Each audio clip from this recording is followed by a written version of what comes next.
মতুয়া কাকে বলছে? মতুয়া হচ্ছে যিনি নামে প্রেমে মাতোয়ারা। মতুয়া কোনো জাত গোষ্ঠী না, মতুয়া হচ্ছে যিনি নামে প্রেমে মাতোয়ারা, তিনি মতুয়া। তাহলে দেখুন, এই হরিভক্ত কৃষ্ণ ভক্ত আমরা যে এই যে দলাদলি করছি, হরিচাঁদের বিগ্রহ আর কৃষ্ণের বিগ্রহ আর গৌরের বিগ্রহ আর নারায়ণের বিগ্রহ এক জায়গায় রাখবেন, 1 বছর পর্যন্ত আপনাকে পাহারা দেবার রাখবো, ওই মন্দিরের পাশে শুয়ে থাকবেন, দেখবেন তো রাত্রে কোনোদিন ওরা ওরা মারামারি করে নাকি? আরে কথা বলেন না, হ্যাঁ সত্যি সত্যি মারামারি করে না? ও হরিচাঁদের হাতে তো কোনো লাঠি নাই, গৌরের হাতে কোনো লাঠি নাই, লাঠি যাগো আছে, ওরা করে নাকি? কালীর হাতে দাও আছে, আছে না? দুর্গার হাতে 10 খান, অগতি এক করে ধরবেন, ওরা কোনোদিন মারামারি করছে? এ যুবক বাবারা সত্য কথা বলবে, বলো মারামারি করে ওরা? ওরা যদি মারামারি না করে, একই ঘরে থাকে, একই আসনে থাকে, এই আপনারাই আমরা যে কত কি শয়তানের জাত জুটছি, আমরা মারামারি করি কেন?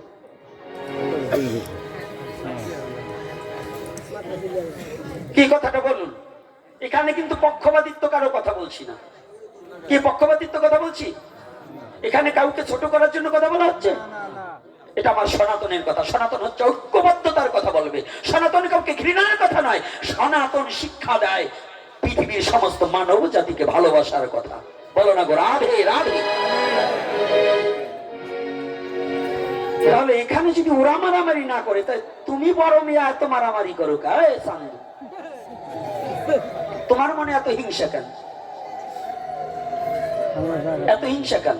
এই সালা সালা নিয়ে, নাপিত নিয়ে, বাউন নিয়ে, এই যে সাসা গ্রুপ আর আসাসা গ্রুপ নিয়েছে, এই যে সমাজে যে এই যে একটা বাদাবাদি শুরু করছে, ওরে বাদাবাদি রে, এতে এখন 22 সুদির ভাই হয়ে যাওয়ার কায়দা হয়েছে। তাই চরণে হাত রেখে বলছি, এগুলো থেকে বেরিয়ে আসুন। মানুষে মানুষে ভেদাভেদ সৃষ্টি করার দরকার নেই। মানুষে মানুষে যদি মানুষকেই ভালো না বাসতে পারো, তাহলে তোমার মতো শয়তানের দ্বারা ঈশ্বর ভজন হবে না। হবে? রাধে রাধে হবে? তাহলে মানুষে ঘৃণা। এক গ্রুপ বলবে যে তাই আমরা রান্না করলে আপনারা খান না কেন? এই কটা জাত শয়তান আছে। এই খাবো না বলছে কে? কেউ না খেলো আমি গোপীনাথ খাবো, আসুক। মেতরের হাতে খাবো, ঋষির হাতে খাবো, কিন্তু ফাজিলের হাতে খাবো না, জবনের হাতে খাবো না। ব্রাহ্মণের ছেলেও জবন আছে, রাক্ষস আছে। ব্রাহ্মণ কুলে রাক্ষসের জন্ম হয়। ব্রাহ্মণ কুলে জন্মগ্রহণ করে সে যদি আচার বিচার না থাকে, দাঁড়াইয়া পুষ্যাপ করে, জল ব্যবহার না করে পুষ্যাপ করে, তার খাদ্যের গুণগত মান না থাকে, তার যদি পায়খানার কাপড় না ছাড়ে, পাড়া শুয়ার 1 চাপা খায়, কুত্তায়ও যা খায় ও তা খায়, কুকুরের খাবার যদি মানুষে খায়, ওর হাতের খাবার আমি খাবো নাকি? আরে কথা বলেন না কেন? আপনাকে তো জুইতে হয়। গুরুদেব যদি পাড়া খায়, আমিও খাইতে পারবো। 2 গুরু আর শিষ্য এক থালে পাড়ার মাংসতে খাইলে বুঝি গুসাই ওই দেই বড়। তাই ওকে গুরু করবো কেন? গুরু আর শিষ্য, আমারও যে স্বভাব, গুরুরও যদি সেই স্বভাব থাকে, তাহলে ওরে কি গুরু করে আমার জীবনে লাভ কি? কথা বলুন বাবা। আমি অঙ্ক জানি না বিধয়, আমি ম্যাথ, হায়ার ম্যাথ আমি পড়তে জানি না বিধয় আমি ম্যাথের শিক্ষকের কাছে গেলাম। সেও যদি ছাতা কিছু না বোঝে, তাই ওরে আমি অযথা মাস গেলে টাকা দেবো কেন? কি বাবারা যারা আছে শিক্ষিত ভদ্রলোক বলুন, এই যুবক বাবারা, কি আমি কি কথাটা কি যুক্তাযুক্ত না অযুক্তি? তাহলে যদি যুক্তাযুক্ত থাকে, তাহলে গুরু আর শিষ্য দুজনের আচরণ যদি একই হয়, ও নারীর কোলে ঘুমায়, ও খায়, ওরও কাম ক্রোধ লোভ সব আছে, আমারও আছে, তাহলে ও আমার গুরু হবে কেন? গুরু যাহা কোন অংশে লঘু নয়, তাহাকে বলে গুরু। এজন্য গুরুর আচরণ আর শিষ্যর আচরণে এক থাকা উচিত নয়। এজন্য ত্যাগী গুরুর প্রয়োজন হয়। এজন্য নাম দিয়েই দলাদলি বাঁধানো যাবে না। নাম দিয়ে দলাদলি করা যাবে না, সে বৈষ্ণব হোক আর অন্যান্য মত হোক। আমি চরণে হাত রেখে বলছি, সনাতনকে দ্বিভাগ করার জন্য যারা চক্রান্ত করছেন, আপনাদের কোনো মাপ হবে না। সে যে বৈষ্ণবী হন, মতুয়া হন, শৈব হন, শাক্ত হন, গানপত্য, সৌর যারা হন, সনাতন ধর্মকে ভাগ করার চেষ্টা করলে পিঠের চামড়া থাকবে না। সনাতনী জাতি আপনাকে ক্ষমা করবে না। এজন্য এখনো সময় আছে, ভালো হয়ে যান। যারাই আছেন সনাতনী জাতির মধ্যে বিদ্বেষ সৃষ্টি করতে হলে আপনার সাবধান হয়ে চলতে হবে, না হলে পিঠের চামড়া থাকবে না। একদিন এই সনাতনী জাতি যদি জেগে উঠে আপনাদের মতো এই মুখোশধারী শয়তানগুলোকে যদি চিনে ফেলে, সেদিন কিন্তু আপনাদের বিপদ আছে। বলো না গো, রাধে রাধে। কি কষ্ট হচ্ছে নাকি আপনাদের? এগুলো চিনে রাখতে হবে, এগুলো জানিয়ে জেনে রাখতে হবে। দলাদলি করে কোনোদিন ভগবত প্রেম উপলব্ধি করা যায় না মানুষকে প্রতি। তো এই সনাতন ধর্ম কাকে ভালোবাসতে বলেছি? মানুষকে ভালোবাসতে বলছি। এর জন্য সাইজি লালন কি বলছি, কি বলছি? নইলে পরে খেপারে তোর মূল হারাবি, নইলে পরে খেপারে তোর মূল হারাবি, মানুষ ভজলে সোনার মানুষ কবি, মানুষ ভজলে সোনার মানুষ পাবি। নইলে পরে খেপারে তুই মূল হারাবি, নইলে পরে খেপারে তুই মূল হারাবি, মানুষ ভজলে সোনার মানুষ হবি, মানুষ ভজলে সোনার মানুষ হবি। এই মানুষে মানুষ গাথা দেখতে যেমন আলোকলতা, মানুষে মানুষ গাথা, মানুষ মানুষ গাথা দেখতে যেমন আলোকলতা, ও সে মানুষে মানুষ গাথা দেখতে যেমন আলোকলতা, মানুষে মানুষ গাথা দেখতে যেমন আলোকলতা, তুই জেনে শুনে বুড়া মাথা, তুই জেনে শুনে বুড়া মাথা, ও সে জেনে শুনে বুড়া মাথা, যাতে তোর মানুষ বদলে সোনার মানুষ হবি, মানুষ ভজলে সোনার মানুষ হবি। বলছে মানুষ ভজলে শোনা। মানুষ কুলে জন্ম নিলেই মানুষ হওয়া যায় না, মনুষ্যত্বই উদয় না হলে তারে মানুষ বলে না।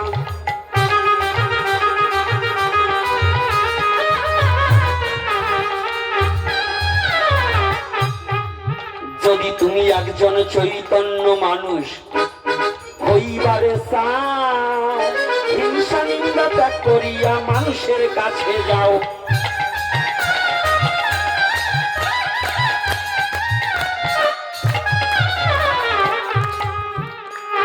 হিংসা নিন্দায় অহংকার থাকিলে পরে কেমনে মানুষ হবে? মানুষের মতো দেহ থাকলেই সে মানুষ হয় না চরাচরে।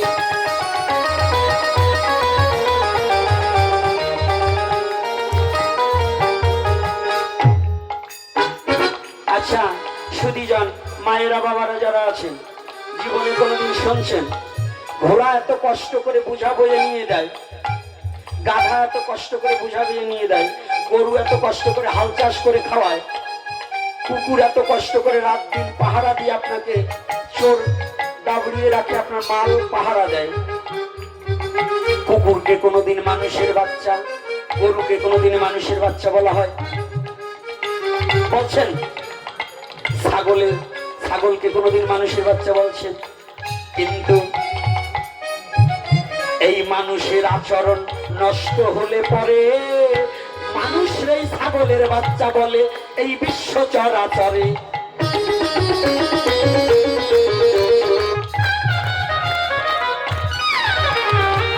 মানুষ কোন কর্ম করিলে পরে তাকে গাধার বাচ্চা বলে কিংবা শুয়োরের বাচ্চা বলে, এই কথাটা সদ্গুরুর কাছে জানতে হবে অতি সত্তর করে।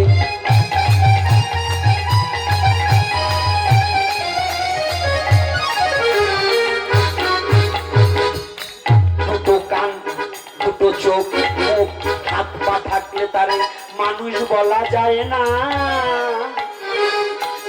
সৎ মানুষ হলে পরে তার দ্বারা জগতের কোনো ক্ষতি সাধন হয় না।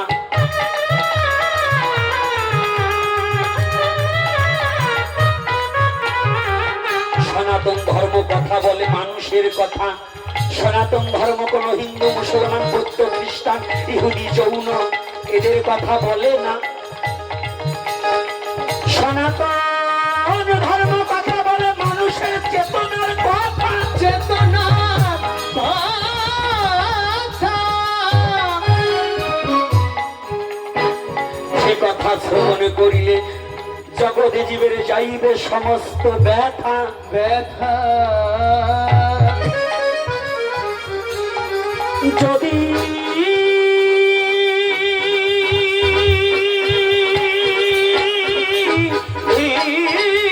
একটা সৎ মানুষ হতে চাও, হতে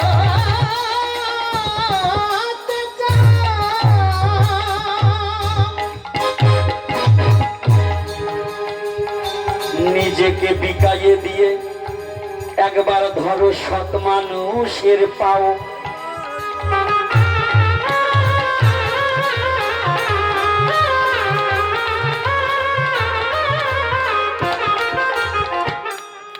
যদি কিছু পাও ওই পাই পাও। যদি কিছু পেতে হয় কোথায় পাবে? বিশ্বকবি রবীন্দ্রনাথ ঠাকুর একটা বার্তা দিয়ে গেছে, সেই কথাটা পৌঁছাতে হবে আজ আপনাদেরও কাছে।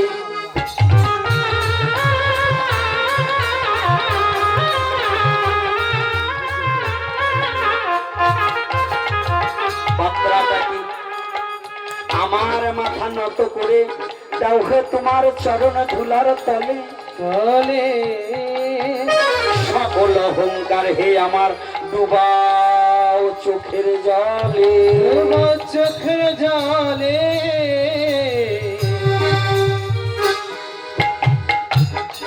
এই জন্য মান অভিমান অহংকার থাকিতে কেহ শুদ্ধ মানুষ হতে পারে না। এই জন্য ভগবান বললেন আমার সঠিক ঠিকানা কোথায়? না হং বৈকুণ্ঠে যোগিনং হৃদয়ে নাচা মদ ভক্ত চক্র গায়ন্তি তত্র দৃষ্টামি হে নারদ। আমার ভক্তের হৃদয়ই হচ্ছে আমার চির বিশ্রামের জায়গা। কোথায়? রাধে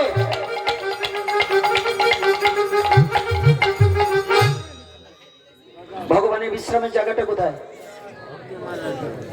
শুধু হৃদয় বললে হবে না, ওই হৃদয় বললে আবার আমতলির হৃদয় কেন থাল দিয়ে উঠে কয় আমার জায়গায়। ও হৃদয় না, ভক্তের হৃদয়। আমরা কি করব? আমরা যে এই যে মারামারি হুড়োহুড়ি করছি, আজকে গতকাল যেখানে লীলাটা রেখে গিয়েছিলাম ওখান থেকে একটু আস্বাদন করি। সনাতন ধর্ম কেমন এটা বুঝতে হবে। আজকাল তো আমাদের সনাতন ধর্মে ব্রাহ্মণের ছেলে ব্রাহ্মণ, গোস্বামীর ছেলে গোস্বামী না? হ্যাঁ, আরে গোস্বামীর ছেলে ঘর স্বামীও হয়, গোস্বামীর ছেলে ঘর স্বামীও হয়। আর গোস্বামী কোনো বংশ না, কোনো জাত না, কোনো গোষ্ঠী নয়। সত্য যুগে একজন গোস্বামী ছিলেন, জানেন তো কে? যার পিতা গোস্বামী ছিল না, তার পুত্র গোস্বামী ছিলেন। বাহ, ভালো পড়াশোনা করে ছাত্র, একেবারে এক চান্সের ছাত্র। চমৎকার কথা, ঠিক সিদ্ধান্ত। এর কারণ হচ্ছে একটু আনন্দ দেবার হলে কিন্তু বিভিন্ন কথা একটু বলতে হয়, এবার রাগ করেন না। এই জন্য মানে মিনতি জানাই আপনাদের রাঙা পাই, একটু আনন্দেরও দরকার আছে, নাহলে এই যুব সমাজ আগামী দিন আর আসবে না। একটু গল্পরও তো বলার দরকার আছে। সবাই তো সব জিনিস পাবার আসে না। কেউ হরিকথা শুনবার আসে, কেউ বলে গোপীনাথের ইউটিউবে দেখি কেমন, আর ওই জায়গায় যাই দেখি তো কেমন। আর কেউ আসে যে উনি না খুব হাসার গল্প করে, একটু হাসি আসি। আর হাসিরও দরকার আছে, হাসলে পরে হাট ভালো থাকে, হাট ভালো থাকলে বেশি দিন বাঁচতে পারবেন বিশ্ব চরাচরে, তাই তো? এজন্য হরি নামে কি? হরি কথায় আছে সবই তুই যাহা চাবি তাহা পাবি। বলো না গো রাধে রাধে রাধে রাধে। আজকে গতকাল ব্যাসদেবের কর্তব্য, কর্তব্য কি? এই যে বাবারা, আপনারা তো মায়েরা গর্ভবতী হলে ভালো ভালো এনে খাওয়ান, কিন্তু একটু হরিকথা কি বলেন? হ্যাঁ, সনাতন ধর্মের 7 বক্ষণে কিন্তু 7 কয় প্রকার জানেন তো? 7 কয়বার হয় বলুন বাবারা, বলুন একবার। আপনারা বলুন।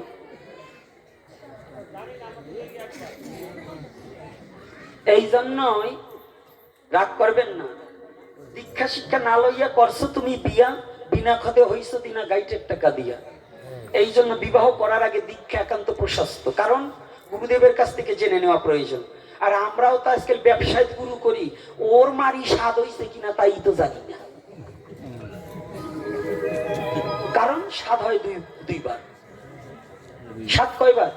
2 বার। আমি বলছি না, পঞ্জিকা খুলে দেখুন, একটা হচ্ছে পঞ্চামৃত 7 ভক্ষণ, আর একটা হচ্ছে 7 ভক্ষণ। একটা পঞ্চম মাসের কালে 7 ভক্ষণ, আর একটা হচ্ছে 7 মাসের কালে 7 ভক্ষণ।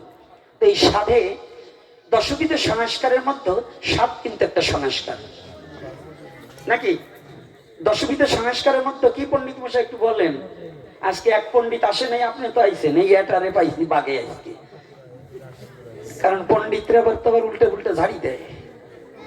তাই যে 7 ভক্ষণটা দশবিধ সংস্কারের একটা সংস্কার। এই যারা মায়েরা বাবারা, যারা যা আবার হয়ে গেছে তো গেছে, ভবিষ্যতে যেন ভুল না হয় এজন্য বলছি, কথাটা বুঝতে পারছেন? এর হচ্ছে পঞ্চামৃত 7। পঞ্চামৃত কি কি? দই, দুধ, ঘি, মধু, চিনি, এটা হচ্ছে পঞ্চম অমৃত। এই 5টাই অমৃত। এইটা তুলসী দ্বারা ভগবানকে নিবেদন করিয়ে ওইটা 5 মাস গর্ভ অবস্থায় ভগবানের কাছে 2টি চোখের জল ছেড়ে দিয়ে ভক্ত যে প্রার্থনা করবে, গোবিন্দ, যে সন্তানটাকে আমার গর্ভে দিচ্ছ কিংবা আমার স্ত্রীর গর্ভে দিচ্ছ, এই সন্তানটা যেন এই পঞ্চামৃত 7 ভক্ষণের দ্বারা যেন তোমার নাম গুণাগুণ কীর্তন করতে পারে, তোমার ভক্ত হতে পারে বিশ্ব চরাচরে।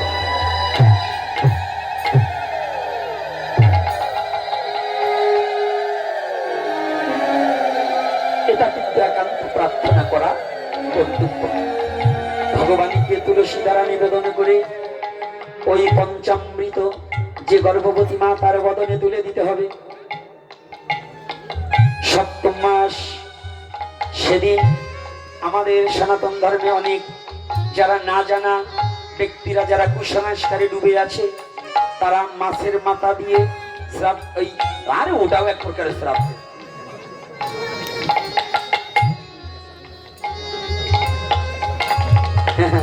কায়দা আছে। সাথে কি বড় বড় মাছের মাথা দেয় না মা?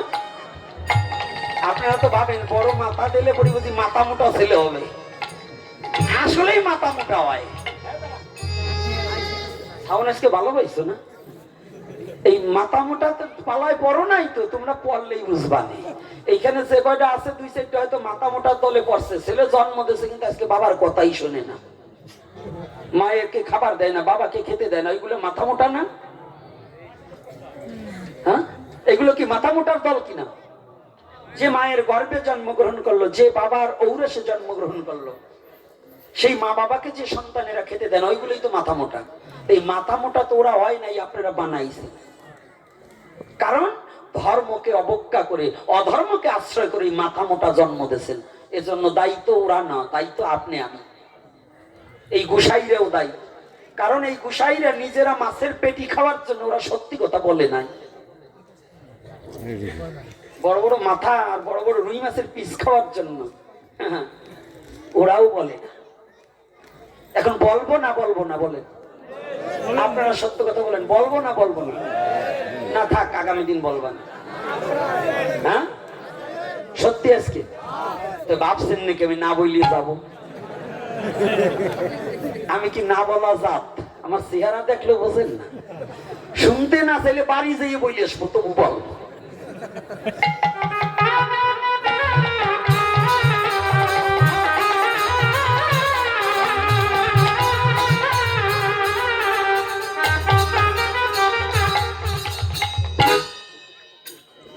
তাহলে 7 ভক্ষণে মৎস্য দেবেন না। এটা চরণে হাত রেখে বলছি, আপনি মাংস আহারী হন, মৎস্যভোজী হন, মা এত কষ্ট করেন একটা সন্তানের জন্য, আপনাদের চরণে একটা নিবেদন করে যাচ্ছি, বকাবকি দিচ্ছি না, একটা চরণে নিবেদন করে যাচ্ছি। একটা সন্তানের মা ডাক শোনার জন্য এত কষ্ট করেন, মৃত্যুকে উপেক্ষা করে একটা সন্তান গর্ভে ধারণ করেন, আর সেই সন্তান যদি অমানুষ হয়ে যায় তাহলে আপনার গর্ভ ধারণ করাটা সঠিক হবে না। গর্ভে সন্তান আসলে স্বাদে মৎস্য পরিত্যাগ করুন এবং মাংসগুলোকে ত্যাগ করুন, মাংসটাকে খেয়েন না। চরণে হাত রেখে বলছি, সবজি খাবেন, দুধ খাবেন, ফল ফ্রুট বেশি করে খাবেন, কিন্তু মাংসটাকে বন্ধ করুন। আর স্বাদে মৎস্য দিয়ে মা এই স্বাদ ভক্ষণ করবেন না। কয়টা জিনিস বলে যাচ্ছে আজকে ভালো করে জানুন। আপনি মাছ খান, মাংস খান, আপনাকে খেতে আমি নিষেধ করব না, আমি পারবো না আপনাকে ফিরাতে, কিন্তু কোন কোন দিনে খাওয়া যাবে না এটা আগে ভালো করে জানুন। স্বাদ ভক্ষণে দেবেন না, অন্নপ্রাশনে দেবেন না, এবং মা বাবা মারা গেলে তার শ্রাদ্ধে মৎস্য দেবেন না। চরণে হাত রেখে বলছি, যে মত পথের হন, উড়াকান্দি যাবেন, উড়াকান্দি যে ঠাকুর মহাশয় এই 2 বছর আগে যিনি দেহ রাখলেন তার শ্রাদ্ধ কিন্তু মৎস্য দেয়নি, আপনারা খোঁজ নিয়ে দেখুন। মানুষও পাওয়া যাবে, অমানুষ পাওয়া যাবে না।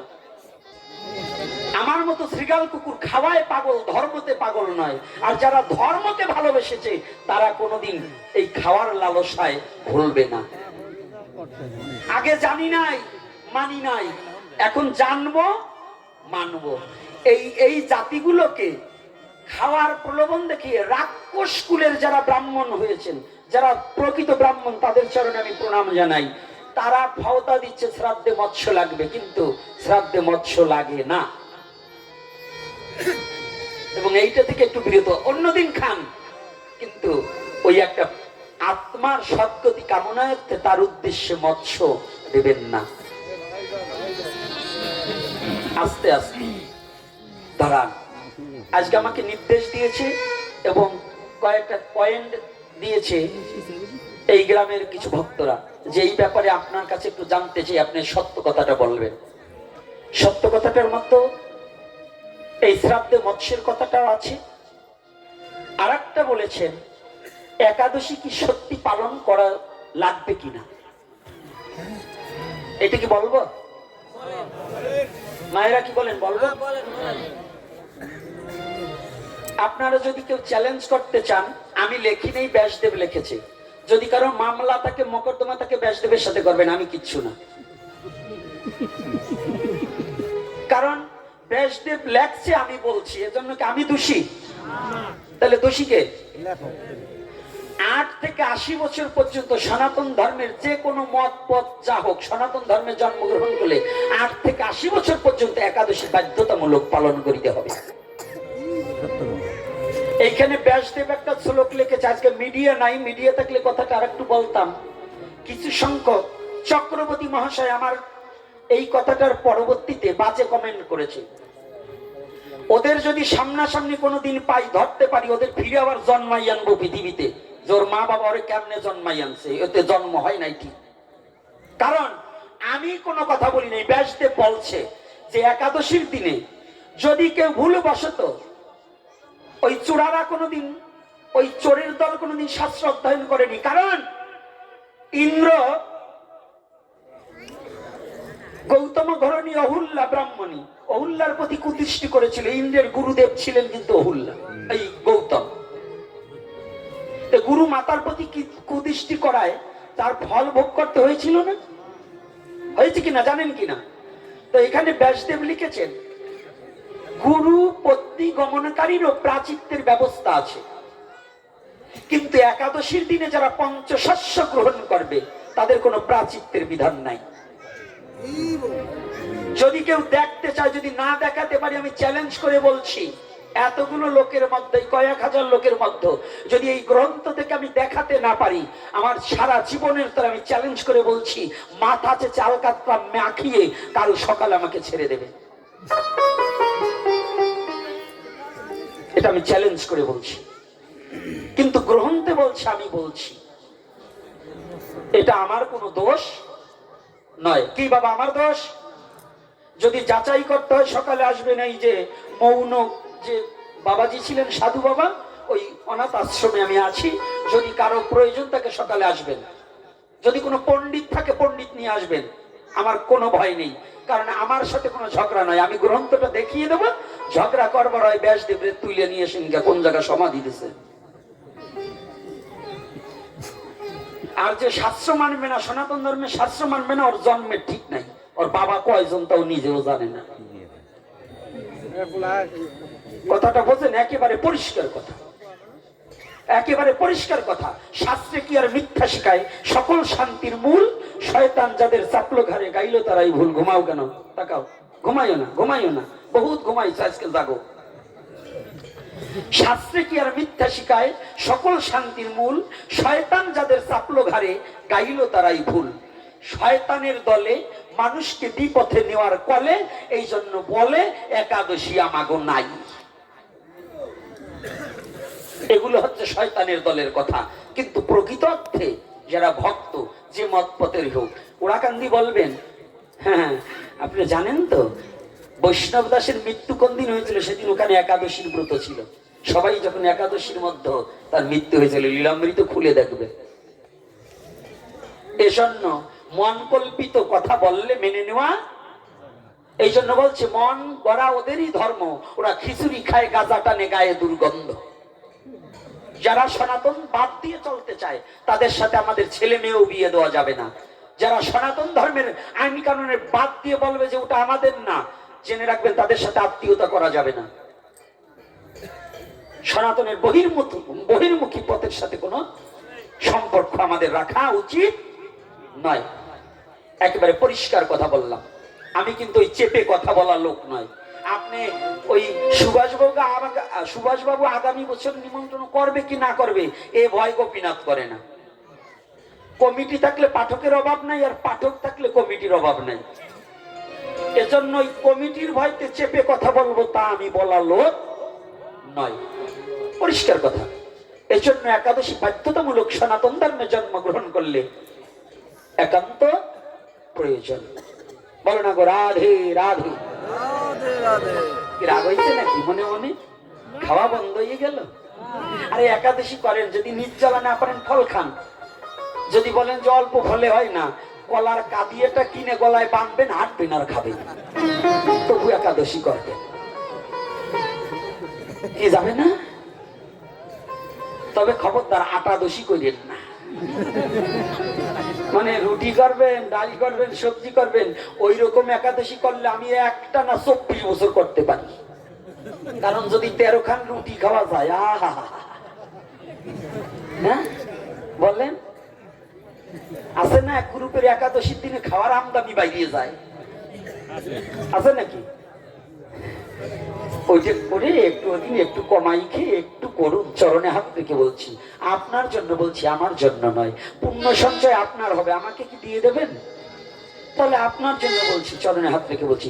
আজকে দেখুন ব্যাসদেব গ্রন্থ ভাগবত নিয়ে আলোচনা করছে। এই যে বাবারা, খালি বীজ দান করার পরে আপনার কর্তব্য শেষ না, তাহলে বাবা হতে পারবেন না।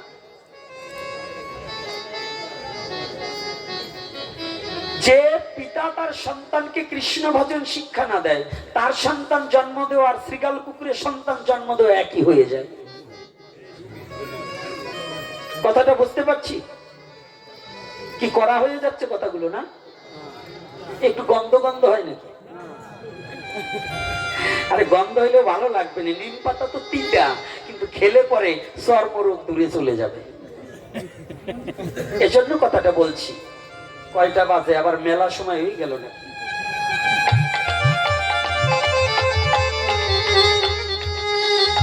কি আর একটু সময় আলোচনা করবো না বন্ধ করে দেবো? আর একটু সময় করবো?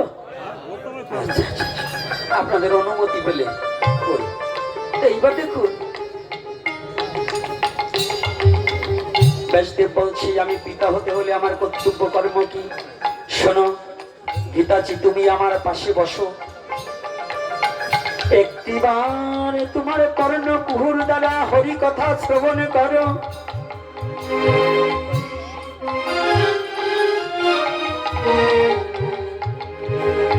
হরিকথা শ্রবণ করো, তাহলে পিতা হতে হলে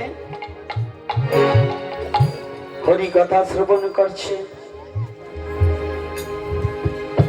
এদিকে হরিকথা শ্রবণ করছে আর ব্যাসদেব হরিকথা বলছে। সুখদেব মনে মনে গর্বে বসে চিন্তা করছে, আমি যদি তাড়াতাড়ি প্রকাশ পাই তাহলে আর হরিকথা শুনতে পারবো না। তাই একে একে কয়টা বছর ছিল গর্বে?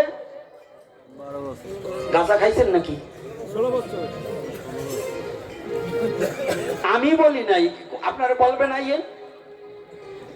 না 16 বছর, আপনারটাই ঠিক। কিন্তু এই যে আর একজন কি বলবে 16 বছর একটা গর্বে বাচ্চা, তাই নাকি? এই লোক গাঁজা খড়ি কথা বলে না। আমি যদি বলতাম আর একজন আমার বলবেন ওই গোসাই গাঁজা টাজা খাইয়ে কয় নাকি। অর্থাৎ বাবা রাগ হবেন না, মানে কথাটা একটু প্রসেসিং করে দিচ্ছি। একটা মা 10 মাস 10 দিন বাচ্চা, তাই তো এখনো থাকে না, এখন 8 মাসেই সিজার করে, তার ছোটই তো বাঁচে না।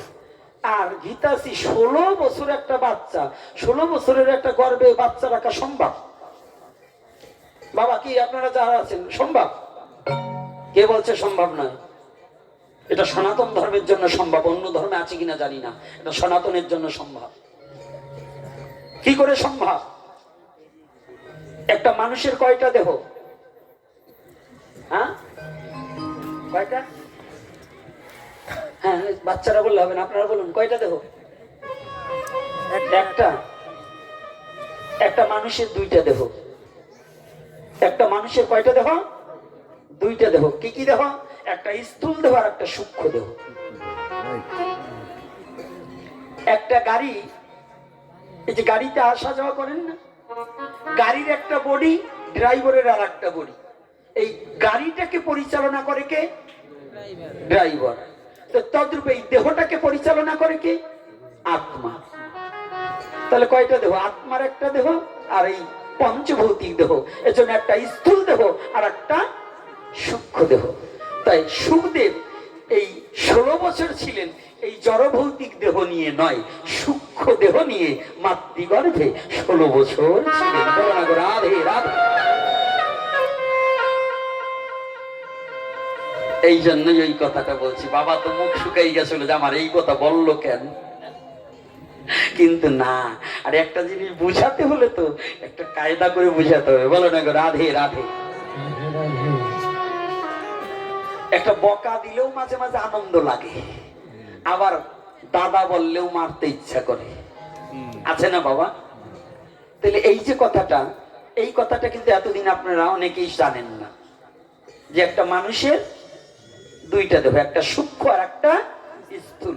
সূক্ষ্ম দেহ নিয়ে 16 বছর ছিল। এইবার গীতাজি মনে মনে চিন্তা করছেন, কাকে কে আমার গর্ভে আসলেন?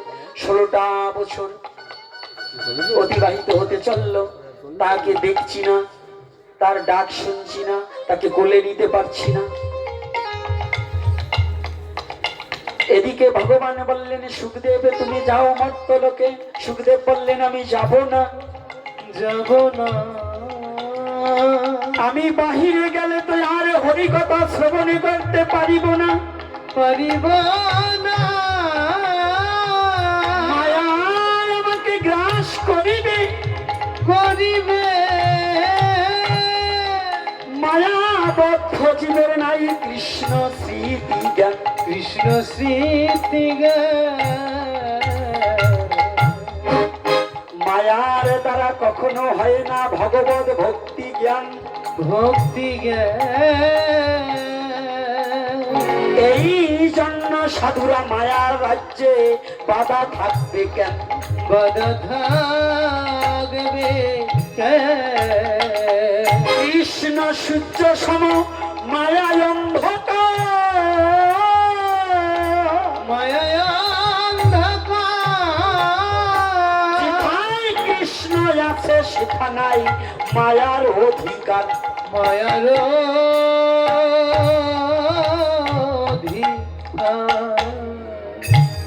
যেখানে কৃষ্ণ আছে সেটা কি নেই? মায়া নাই। কৃষ্ণ সূর্য সম মায়া অন্ধকার। যেথায় কৃষ্ণ আছে সেটা নাই মায়ার সুখদেব ভগবান বললেন যদি তুমি পৃথিবীতে না যাও তাহলে এই মাতৃহত্যা পাপের দায় ঠেকবে। এইবার বললেন তোমার মায়াকে সরিয়ে নাও। ভগবানের ইচ্ছায় মায়াটা দূরে গেল। মা ঘৃতাচির গর্ভ হতে বায়ু গর্ভা মায়ুটাকে নিঃসরণ হয়ে গেলেন। পাশেই দিব্য 16 বছরের যুবক প্রকাশ পেলেন। বলো না গো রাধে রাধে। ব্যাপার কি সুভাষবাবু মিষ্টি ফিষ্টি আনছে তো?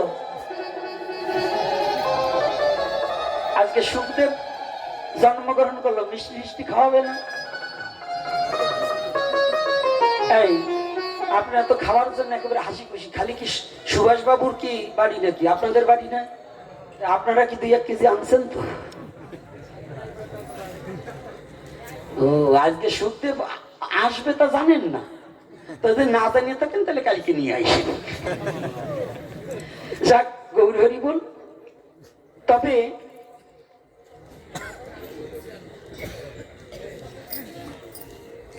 এই সুভাষবাবু যে আয়োজন করেছে আপনাদের দ্বারে ভিক্ষা করে, আপনারা কৃপা করে তাকে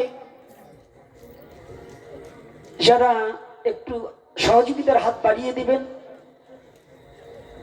ওই যে ওখানে টেবিল পাতা আছে, আপনার কৃপা করে ভক্তের অনুদান ছাড়া তো কোনো কিছু করা সম্ভব নয়। কত টাকা নষ্ট হয়ে যায় 5ই আগস্টের পরে, কত টাকা কতভাবে নষ্ট হয়েছে। আপনার ব্যবসায় কতজন কত টাকা এলোপাতারি ভাবে ধ্বংস হয়ে গেছে। এই অনুষ্ঠানটা যাতে আরো দীর্ঘায়ু প্রতি বছর হতে পারে এবং এই অনুষ্ঠানটা যাতে উনি করতে পারেন এজন্য একটু সহযোগিতার হাত বাড়িয়ে দেবেন। বলো না গো রাধে রাধে। মায়েরা বাবারা যার যেমন সামর্থ্য আছে কৃপা করে একটু একে সহযোগিতা করবেন। অনেকে হয়তো আজকে টাকা নাও আনতে পারেন, তাহলে কৃপা করে আগামী দিন আসবেন, একটু এনে কিছু সহযোগিতা করবেন। যদি কেউ 1 বস্তা চাল দেন তাও ভক্ত সেবায় লাগবে, 10 কেজি ডাল দেন তাও লাগবে, 5 কেজি তেল দেন তাও লাগবে। যদি কারো মনোবৃত্ত থাকে যে ভক্ত সেবায় ভগবানের সেবায় দেব, তাহলে কৃপা করে সবাই একটু সহযোগিতা করবেন। বলো না গো রাধে রাধে। কি করা যাবে তো? হ্যাঁ, কত টাকা যুবক বাবারা কত টাকা নষ্ট হয়ে যায় আগামী দিন, কিংবা আজকেও যারা যদি কেউ ইচ্ছা থাকে কিছু করবেন জয় নিতে। আজকে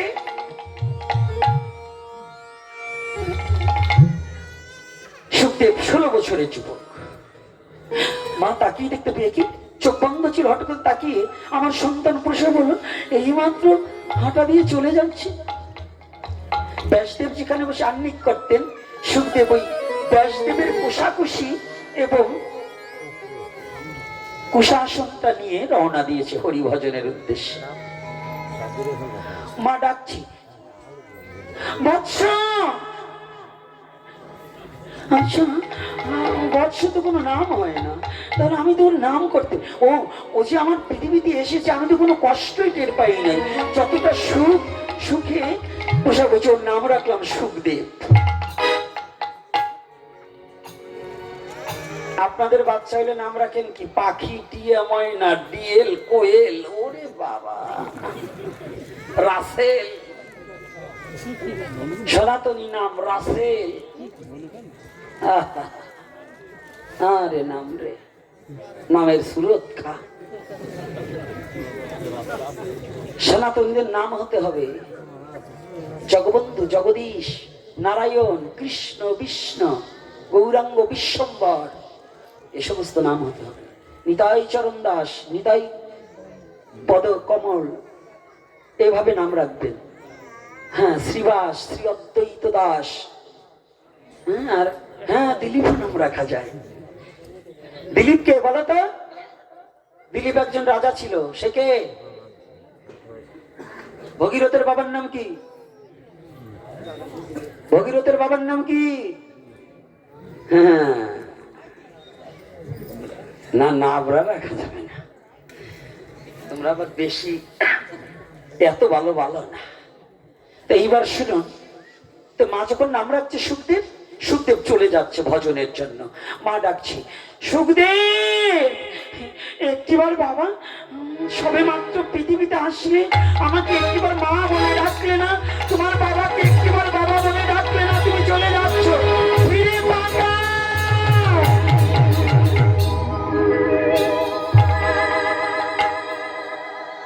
শুনে আশা বলবতী নদী প্রবল বেগে ধায়, মানে না আমার এই না মন্ত্রণা। কোন মন্ত্রে কাজ হচ্ছে না, চলে যাচ্ছে। মা গিয়ে দৌড়ে গিয়ে ব্যাসদেবকে বলছি, ঠাকুর একটিবার আসো, কত সাধনার ফসল চলে যাচ্ছে। জানেন মাতৃ জন্ম ধন্য হয় কখন? যদি সন্তান সম্ভব হয়। সন্তান সম্ভব হওয়ার পরে ছেলে যখন মা বলে ডাকে না, মা জানেন সন্তানের কান্না শুনেই তার প্রসব বেদনা ভুলে যায়। আর সুখদেব চলে যাচ্ছে, মা বলে ডাকছে না, মায়ের অন্তরে বড় ব্যথা, বড় যন্ত্রণা।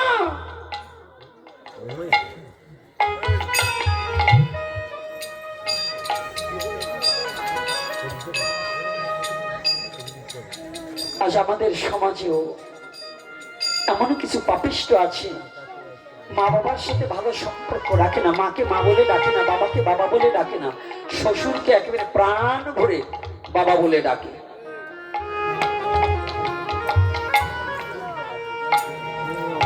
এরকম পাপিষ্ট আছে না? জেনে রাখো, মাকে আজ মা বলে ডাকছো না, শাশুড়িকে মা বলে ডাকছো। পদকর্তা পদ যোজনা করে বলেছি,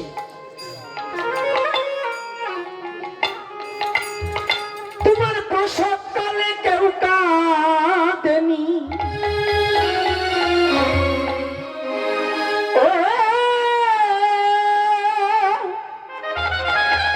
তোমার প্রসবকালে কেউ কাঁদেনি, শুধু কেঁদেছিল মা। মায়ের অন্তরে কেহ ব্যথা দিও না, ও মায়ের অন্তরে কেহ ব্যথা দিও না। প্রসব যন্ত্রণার কালে তোমার প্রসবের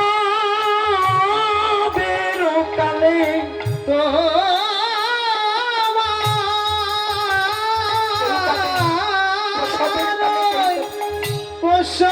প্রসবকালে প্রসবকালে ওই আমার কেঁদেছিল মা, ওই আমার কেঁদেছিল মা।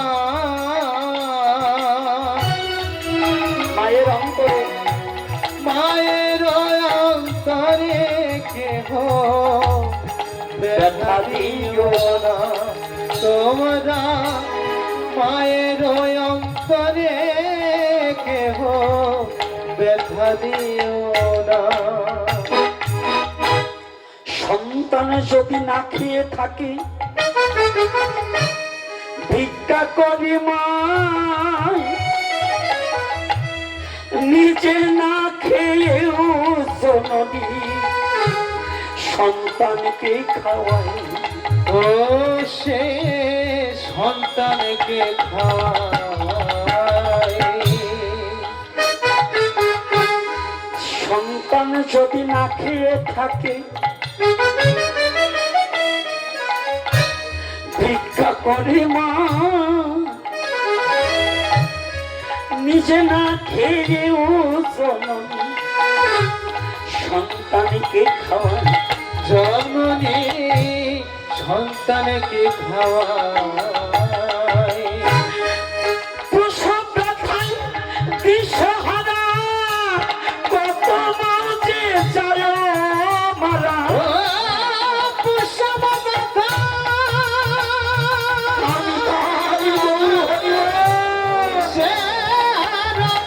কত মাঝে গেল মারা।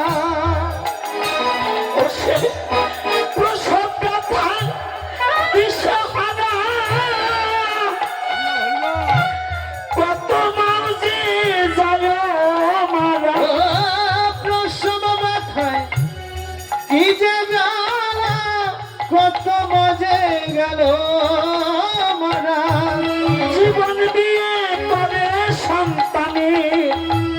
মঙ্গল কামনা মায়ের অন্তরে কেহ ব্যথা দিও না। তোমরা মায়ের অন্তরে কেহ ব্যথা দিও না। প্রসবকালে কেউ কাঁদেনি, ওই প্রসবকালে বেশ বেশ প্রসবকালে কেউ কাঁদেনি। কেঁদেছিল মা, কে বলা মা আমার কেঁদেছিল মা। মায়ের অন্তরে কেহ ব্যথা দিও না। তোমরা মায়ের অন্তরে কেহ ব্যথা দিও না। একটিবার ফিরে তাকাও বৎস। পুত্র, ঠাকুর, আমাদের ছেলে চলে যাচ্ছে। ব্যাসদেব এসে পিছন থেকে ডাকছে, সুখদেব, একটিবার ফিরে তাকাও বাবা, আমি তোমার পিতা যাচ্ছি, একটিবার ফিরে তাকাও।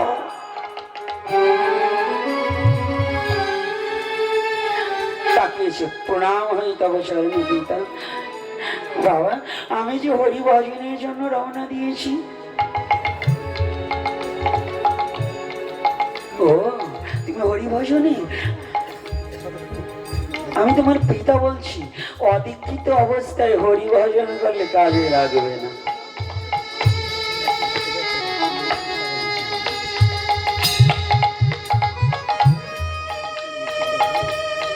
তাহলে আমাকে বলে দিন, কোথায় দীক্ষা নিতে হবে, কার কাছে?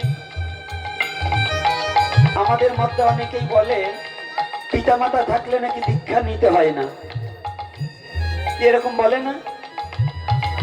মিথ্যা কথা বাবা, পিতামাতা থাকলে দীক্ষা নিতে হবে, দীক্ষার একান্ত প্রয়োজন আছে। তবে একটা কথা বলছি, উঠবেন না কেহ, আরো কিছু সময় আলোচনা করব। তার মধ্য দিয়ে আপনাদের কাছে ভিক্ষা না করলে মন্দিরটা চলে না। আমার ভিক্ষা বৃত্ত দিয়ে জীবনটা চালাই, কত টাকা কতভাবে নষ্ট হয়ে যায়। যার যেমন সামর্থ্য আছে, ছেলেরা যাচ্ছে, আপনারা কৃপা করে যার যেমন সামর্থ্য কিছু মন্দিরে ভগবান উপলক্ষ কিন্তু ভোগ করি তো আমরা। যদি ভালো লাগে, কত বাবাদের, যুবক বাবা মায়েরা কত টাকা নষ্ট হয়ে যায়, আপনারা কৃপা করে মন্দিরের জন্য কিছু দেবেন এবং উঠবেন না। আপনাদের কিন্তু একটা জিনিস আছে, গতকালও দেখছি, যখনই ভিক্ষার কথা বলি তখনই উঠে হাঁটা দেন। বেশি টাকা তো না, 5 লাখ 10 লাখ না, উঠবেন না, হরি কথা চলবে, আপনারা দিতে তালে থাকুন। রাধে রাধে। মায়েদের মধ্যে আরো 2-1 মা চলে যাও, মায়েরা মায়েদের মধ্যে যাবে, বাবাদের মধ্যে না। আর বাবারা, ওই যে বাবারা দাঁড়িয়ে আছে, কৃপা করে আপনারাও কিছু রাধে রাধে বলো, টাকার গাঠি খোলো। এইবার আমি কথা চালিয়ে যাচ্ছি, উঠবে না। আজকে লাস্টে গান গাবে, গানের ছন্দে আপনারা নৃত্য করবেন। এই যে শিল্পী আছে, শিল্পী আপনাদেরকে গান শোনাবে।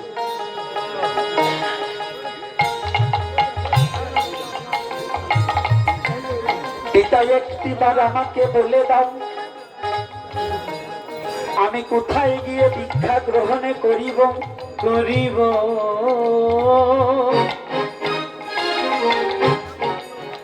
ব্যাসদেব আমার কিছু সময় মৌন থেকে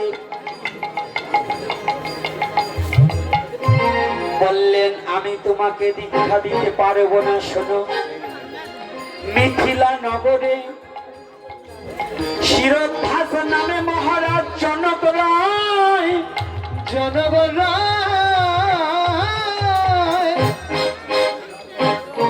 তাহার কাছে গেলেই হবে, সেই তোমার দীক্ষা গুরু হয়।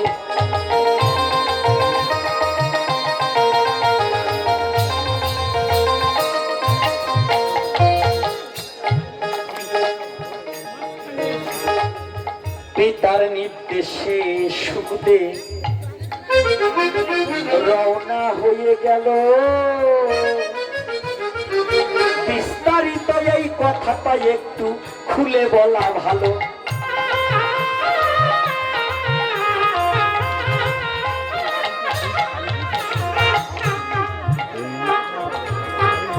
ধীরে ধীরে সুখদেব আমার মিথিলাতে গেল। দূর হইতে মায়াতে কি সুখদেব দেখিতে পাইল।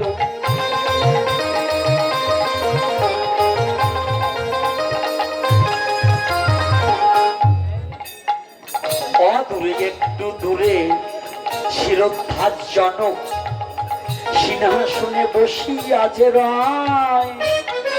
যুবতী নারীরা তাহার অঙ্গে তেল মর্তন করে হায়।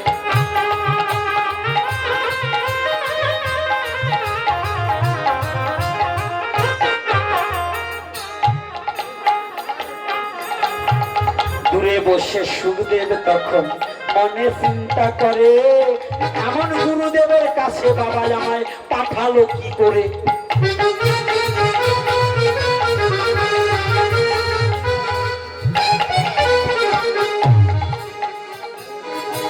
বাবার কি বোধ আছে আমাকে এমন গুরুদেবের কাছে? মেয়েরা তেল ঢালছে, এই কাছে একটা দীক্ষা নেওয়া যায়। এমনি গুরুদেবের প্রতি যখন অভক্তি আসিল, সকল কথাই শ্রদ্ধাজনক মনে জানিতে পারিল।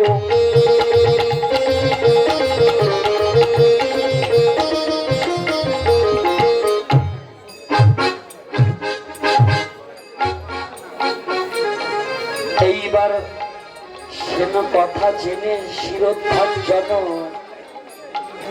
ডাকিয়া লইল, সুখদেব তোমাকে বুঝি ব্যাসদেব আমার কাছে পাঠাইল।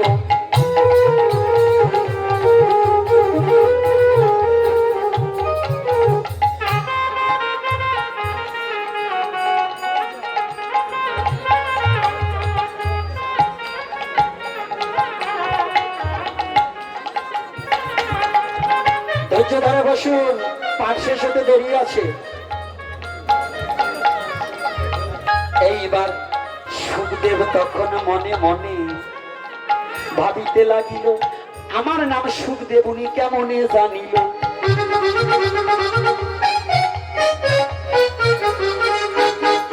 আলোচনার সুবাদে অনেক সময় বসে আছি, একটু কি আমি দাঁড়াবো? আপনারা বসে থাকবেন, আমি কি একটু দাঁড়াবো? হ্যাঁ, একটু দাঁড়াবো বাবা? আপনারা বসে থাকবেন, আপনারা দাঁড়াবেন না। আপনাদের দাঁড়াবার পড়লে সেই সময় দাঁড়াবেন।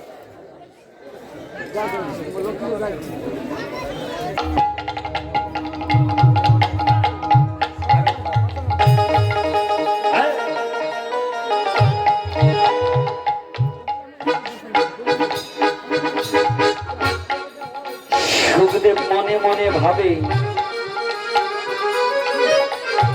শিরোদ্ধারজনক আমার নাম কেমন করে জানে। আমি গিয়ে জিজ্ঞাসিব তাহার সন্নিধানে।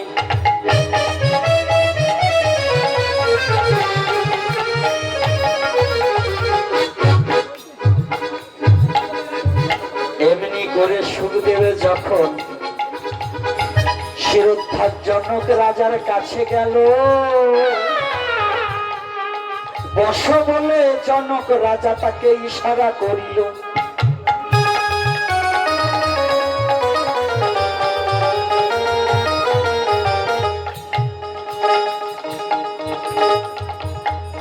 সুখদেব প্রণাম করে জনক রাজার পায়।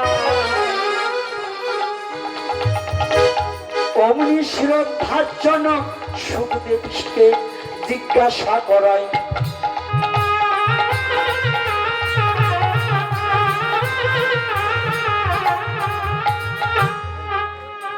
তোমার পিতাই আমার কাছে দীক্ষা নেবার জন্য পাঠাইয়াছে, এ কারণে আমার জীবন ধন্য।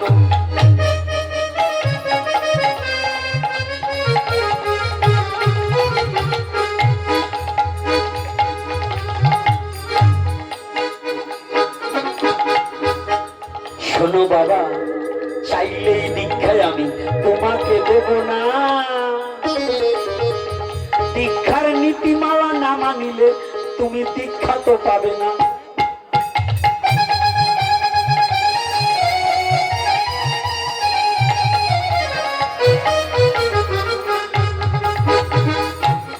আজকাল তো দাদা, আজকাল বাজার তো আমরা গুসাইরে দীক্ষা দেওয়ার জন্য ব্যস্ত হয়ে যাই, তাই না? দেখবেন শিষ্যর চেয়ে গুসাই বেশি এখন বর্তমান।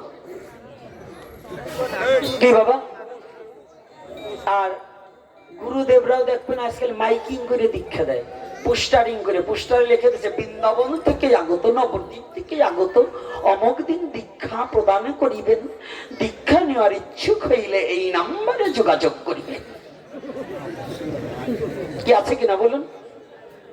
এগুলো হলো ব্যবসায়ী, কিছু দালাল রাখা আছে, এই দালালরা এগুলো করি বেলায়। এই দীক্ষার জন্য পোস্টারিং করতে হয় নাকি? আমার যাকে ভক্তি জাগবে তার কাছে দীক্ষা নেবো, মাইকিং করে দীক্ষা দেওয়া যায় নাকি? মাইকিং করে দীক্ষা দিতে হয় না? কইরো এইরকম ব্যবসা কইরো। আর যদি আমার মতো পালায় পড়ো তাহলে গোসাই সোজাই যাবা। এইবার শুনুন, সুখদেবকে বলছে বাবা দীক্ষা চাইলেই তো দেবো না, অন্তত গুরু করার আগে 6 মাস গুরুর পিছনে ঘুরতে হবে। গুরু কেমন? যদি গুরুকে 6 মাস পরীক্ষা না করে মন্ত্র নেওয়া উচিত নয়। সিদ্ধ নহে মন্ত্র দেয়, মারে মরে করে ক্ষয়। কথাটা বোঝা যাচ্ছে? রাধে রাধে। সিদ্ধ নহে মন্ত্র দেয়, মারে মরে করে ক্ষয়। আজকাল গোসাইরে মাস নাই, দিন নাই, ক্ষণ নাই, সন্ধ্যার সময় রাত্রেও দীক্ষা দেয়। কি এরকম আছে না? পাইলেই হইল। হরিভক্তি বিলাসী লেখলেন চৈত্র মাসে দীক্ষা দিলে দুঃখ হয়, শিষ্যরও দুঃখ হয়, গুরুরও হয়। জ্যৈষ্ঠ মাসে আয়ুক হয়, ভাদ্র মাসে পুত্র হয়। এজন্য হরিভক্তি বিলাসে এই 3 মাস দীক্ষা দেওয়া উচিত নয়। যদি কোনো কারণে দিতে হয় আগে বিষ্ণু পূজা করে নিতে হবে, তারপরে দীক্ষা প্রশস্ত হয়, জানেন? আর জ্যৈষ্ঠ মাসে তো দুধ আম পাইলি পরে দীক্ষা দেয়, আর পেট বাড়াইয়ে দুধ আম চটকাইয়ে জম্বের খাওয়া খায়। কি রাগ হচ্ছে নাকি আমার কথাগুলো? বলুন এরকম আছে কিনা? এখানে যখন গুরুকেও শিষ্য ট্রাই করতে, বা শিষ্যরও গুরুকে ট্রাই করতে হবে, মানবা কিনা? আজকাল গুরুদেব কয় বাবা যা খাবি তাই খা, কানে দিলাম ফিস ফিস, মাস গেলেই চান্দা দিস, তুইও একটু সুর খাইস, আমারও একটু দিস। এই গুরু দিয়ে মন্ত্র নিলে জীবনেও আত্মার কল্যাণ হবে না, মুক্তি ঘটবে না। মুক্তি পেতে হলে শুদ্ধ হতে হবে, পরিশুদ্ধ হতে হবে। চাউনি তোমার মিষ্টি করো, মিষ্টি করো ভাষা, চলন তোমার মিষ্টি করে ঘুচাও সবার ব্যথা। আমার কথাটা তো একটু অসুরের মতো, আমি মিষ্টি কথা জানি না, কারণ এই দোষ হলো এই কয়টা। আপনারা খুব ভালো এইগুলো বলেন তো, কারণ ওনাগো ছেলে মেয়ে হয়েছে মুখে মধু দেশে, এই জন্য মধুর মতো কথা বলে। আর আমি যে সময় হয়েছি এইগুলো তোমার মা, আমি মা বলি তোদের, ওরা করছে কি নিম পাতার রস দেশে, এই জন্য আর ভালো কথা হয় না। তো দোষী কারা মা? তোমরা না, এই জন্য আর মিঠে কথা হয় না। তো এই জন্য কি করেছে দেখুন, সুখদেব গোস্বামী, গো মানে ইন্দ্রিয়, স্বামী মানে শাসনকর্তা, যিনি নিজের ইন্দ্রিয়কে দমাতে পেরেছে তিনি গোস্বামী হয়েছে। এর জন্য ব্যাসদেবের নামের পিছনে কিন্তু গোস্বামী নাই, সুখদেবের নামের পিছনে। কেন? ব্যাসদেব চক্রবর্তী না, চ্যাটার্জি ব্যানার্জি না? আজকে যারা চ্যাটার্জি ব্যানার্জি নিয়ে লাফালাফি করেন, যদি কেউ থাকেন, এটা কত সাল থেকে শুরু হয়েছে আমার একটু বলেন তো? সত্য যুগে চ্যাটার্জি ব্যানার্জি ছিল না, ত্রেতা যুগে ছিল না, দাপর যুগে ছিল না। ব্যাস বৈশিষ্ট্য, এদের নামের পিছনে কি চ্যাটার্জি ব্যানার্জি চক্রবর্তী কাঞ্জিলা লাগা পাতা সব জায়গা লালিয়ে আছে নাকি? হ্যাঁ, আরে কথা বলেন না কেন? এই যে সাহামশাই, কুন্ডমশাই, চৌধুরী, নমর মধ্যেও ভাগ আছে, দাউলি নমো আর শিয়ালি নমো। সাহাদের মধ্যে বারিন্দার সাই আর ঘরের সাই, বন্নিক মধ্যে গন্ধবন্নিক আর স্বর্ণবন্নিক কি আছে নাকি? আছে নাকি? ব্রাহ্মণদের মধ্যে উনি হায়ার কাস্ট আর একজন সিডিল কাস্টের বাহন। এই যে যে জাতা জাতীয় শয়তানি বুদ্ধি, এই হারাম জাতাকে এই শয়তানি বুদ্ধি যে কবে যাবে রে, এগুলো হচ্ছে একেবারে অপদার্থ কথা আর শয়তানি বুদ্ধি। আপনারা আসুন, এই জাতিগত প্রথা নিয়ে কবে বসবেন বসুন, কবে থেকে এ শুরু হয়েছে আমাকে একটু বললে বুঝাতে পারবেন? আসুন তো, আমি একটু শুনি। আমি তো চ্যালেঞ্জ করেই বলছি, পারলে আপনি যদি আমার একটু বুঝাতে পারেন তাহলে আপনার চরণের দাসত্ব করব। আর যদি তা না হয় তাহলে এই শয়তানি বুদ্ধি ছেড়ে দিয়ে আমরা সনাতনী এই কথাটাই প্রচার করা হোক। আমরা কে কাকস্য পরিবেদন, আমরা সবাই সনাতনী, কেউ কারণ অন্য কিছু নয়। আমরা সবাই সবাই সাউন্ড কম হয় কেন? কি খাওয়া কম হয়েছে নাকি? প্রসাদ আছে, ব্যবস্থা আছে, পাবেন, ভয় নাই। এইবার দেখুন, বাবা তুমি চাইলেই তো দীক্ষা দেব না। জানেন, আমি জীবনে প্রথম প্রথম যখন গুরুদেব বলছে দীক্ষা দিস, কয়েকজন শিষ্য করি, আমি কি আর আমি আছি? আমারে মনে হয় যে আমি দেবতা হয়ে গেছি। এখন বুঝি যে ইয়ে কি করছি, ওই দীক্ষা দেওয়া দিয়েও জীবনে ভুল করছি। যদি দীক্ষা না দিতাম তাহলে আরো ভালো থাকতাম।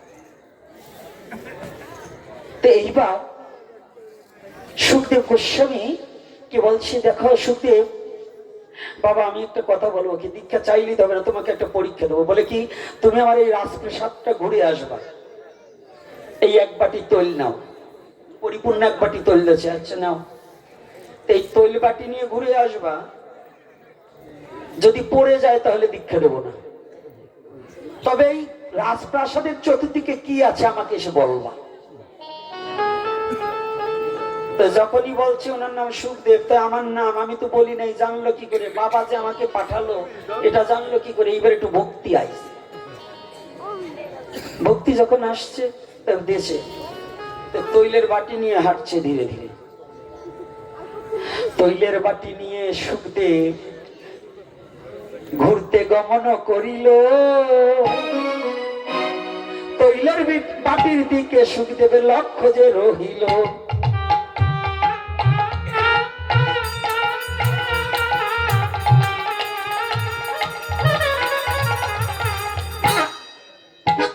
কালে সুখদেব ধীরে ধীরে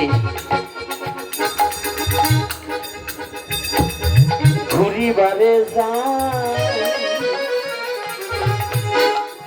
সুখদেবের লক্ষ্য তৈলের বাটির দিকে, অন্যদিকে নাহি চাই।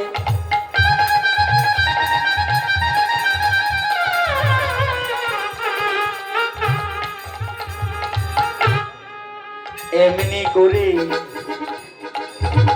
যখনই ওই রাজপ্রাসাদ ঘুরিয়া আসিল, তৈলের বাটির তৈল বাটি পরিপূর্ণ ছিল।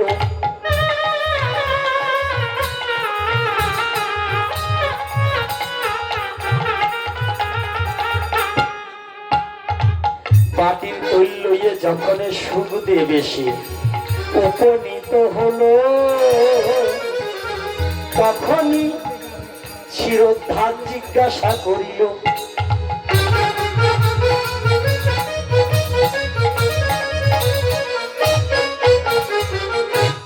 শিরোদ্ধাস নাম হচ্ছে শিরোদ্ধাস, জনক হচ্ছে উপাধি। জনক কিন্তু কারো নাম না, জনক হচ্ছে উপাধি। শিরোদ্ধাস তার নাম, মিথিলার রাজা তার নাম শিরোদ্ধাস, আর জনক হচ্ছে উপাধি। আজকে যখন মহারাজ জনক বলছেন, শিরোদ্ধাস জনক বলছেন, কি বাবা তা কি কি আছে বলো? বলছে আমি বলবো কি করে? বলছে কেন বলতে পারবে না? বলছে আমার লক্ষ্য তো ছিল এই বাটির দিকে, যদি তৈল পড়ে যায় আপনি দীক্ষা দেবেন না, এই জন্য কোথায় কি আছে আমি বলতে পারি না। বলছে বাবা এবার আমার কাছে আসো। আমি যখন আমার শরীরে তৈলমর্দন করছিল তুমি মনে মনে ভাবছিলে না যে আমি বুঝি নোংরা, আমার দ্বারা দীক্ষা নিয়ে কোনো লাভ হবে না?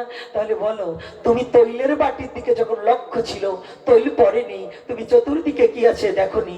যার মন একমাত্র গোবিন্দ চরণে অর্পণে করা নয়, এদিক ওদিক না যায়, সেই মহাসাধক হয়, তার পিতৃসত্তা কখনো ক্ষয় হয় না। গোবিন্দ গোবিন্দ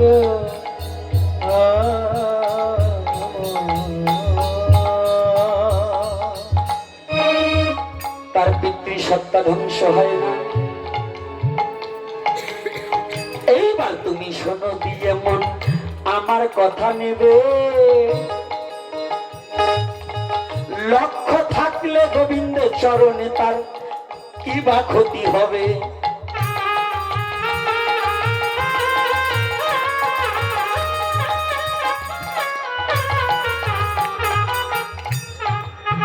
সংসার করা ব্যক্তি যদি ওই চরণে রতিমতি থাকে, সংসার করে গুরু হতে পারে বিশ্ব চরাচরে।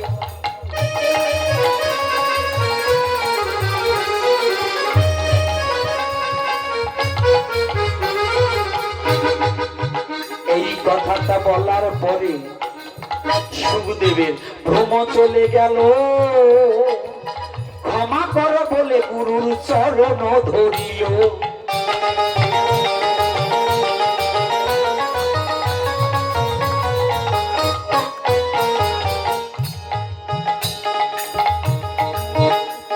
যখন দুখানা চরণ ধরিয়া ভাসে নয়ন জলে, ক্ষমা করে ওগো গুরু একবার রাখো চরণ তলে।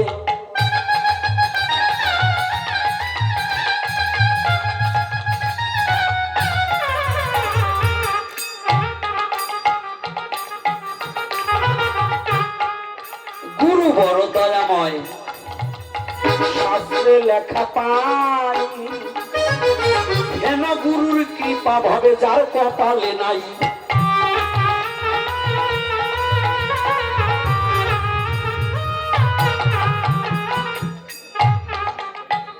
তাহার মতো হতভাগা ত্রিজগতে নাই, এই কথাটা শাস্ত্রের মাঝে লেখা দেখতে পাই।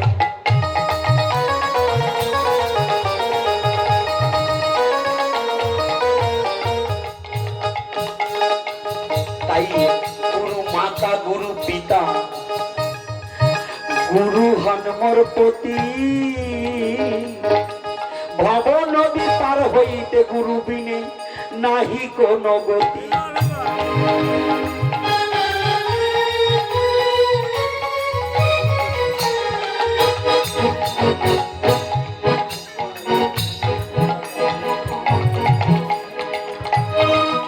এইবার শিরোদ্ধার জনক রাজা সুখদেবের হস্ত দুখানা ধরে কৃপা করে নিল তাহার, এই না ভালোবাসার বুকের পরে।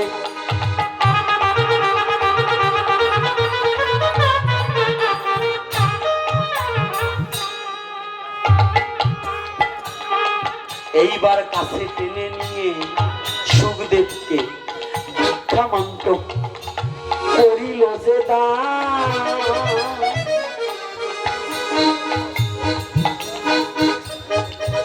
সুখদেব তখনই ওই গুরুর চরণে আত্মমান করিল যে দান।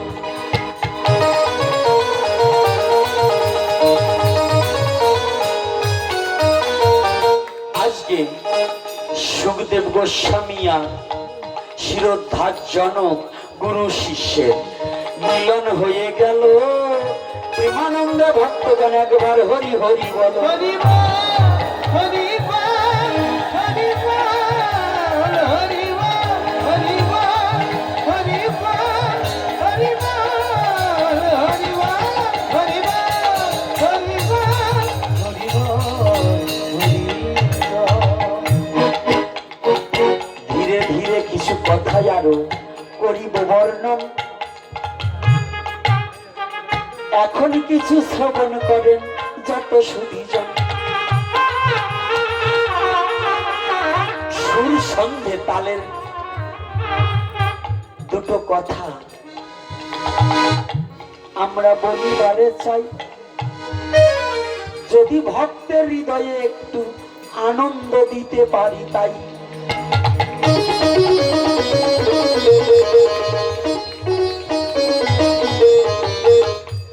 সুভাষ বাবুকে যারা যারা কিছু করে যাবেন দান, তারা কিন্তু ধীরে ধীরে দান করিয়া যান। এইবার সবাই মিলে বাহু তুলে আমরা হরি নামে একটু নৃত্য পরিবারে চাই। অভিমানে ফেলে সবাই তাড়াইয়া যায়।